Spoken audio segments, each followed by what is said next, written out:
Dining table placement విషయానికొస్తే మధ్య తూర్పు అంటే మిడిల్ ఆఫ్ ఈస్ట్ నుండి ఆగ్నేయము, దక్షిణము, పడమర ఈ డైరెక్షన్స్ లో ఎక్కడైనా కూడా మనం పెట్టుకోవచ్చు.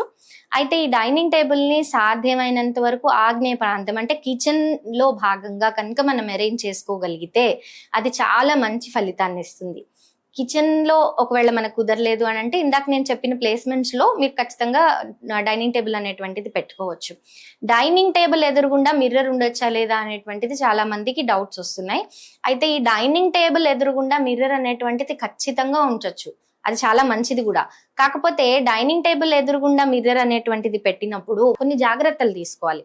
అవేంటంటే కేవలం డైనింగ్ టేబుల్ మీద వండిన వస్తువులు, లేదంటే ఏదైనా ఫ్రెష్ గా ఉన్న వస్తువులు లైక్ పువ్వులు, లేదంటే పళ్ళు ఇలాంటివి పెట్టాలే తప్ప బటర్ నైఫ్లు కానీ కత్తులు కానీ ఇలాంటివి పెట్టకూడదు.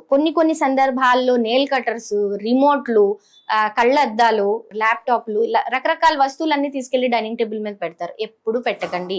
ఇవన్నీ కూడా ఒక సార్ట్ ఆఫ్ నెగటివిటీని క్రియేట్ చేస్తాయి. డైనింగ్ టేబుల్ ప్లేస్మెంట్ కరెక్ట్ గా ఉండి మనం తినేటువంటి డైరెక్షన్ కరెక్ట్ గా ఉండటం వల్ల సగం మనకి నరిష్మెంట్, సగం మనకి హెల్త్ అనేటువంటిది వస్తుంది.